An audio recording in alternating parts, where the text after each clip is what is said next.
আমরা এবারে আরো কিছু খবর জানবো। উৎসব মুখর পরিবেশে সরস্বতী পূজা উদযাপন করছেন জাতীয় কবি কাজী নজরুল ইসলাম বিশ্ববিদ্যালয়ের শিক্ষার্থীরা।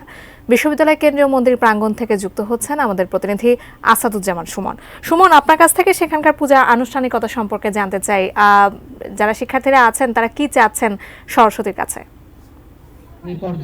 যাকে ধন্যবাদ। আসলে আসলে এই যে আমি যে জাতীয় কাজী নজরুল ইসলাম বিশ্ববিদ্যালয়ে আছি, এখানে মোট 9টি পূজা হচ্ছে। আমি এখন রয়েছে কেন্দ্রীয় যে পূজা মন্দির, সেই মন্দিরে রয়েছি।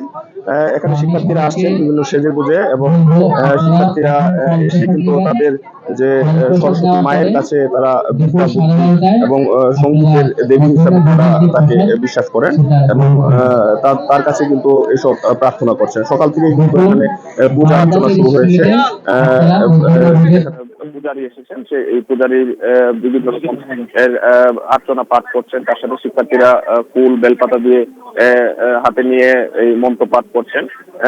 এই যে এই জাতীয় কবি কাজী নজরুল ইসলাম বিশ্ববিদ্যালয়, এখানে কিন্তু বেশ উৎসব মুখর পরিবেশে পূজা উদযাপন করছে শিক্ষার্থীরা।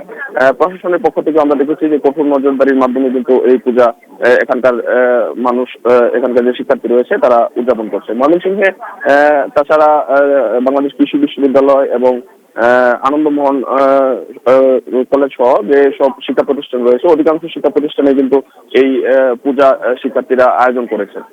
তো সব মিলিয়ে যে এই সরস্বতী পূজা, এই সরস্বতী মায়ের কাছে শিক্ষার্থীরা বিদ্যা বুদ্ধি সহ তাদের যে মনোবাসনা সেগুলো কিন্তু তারা প্রার্থনা করে।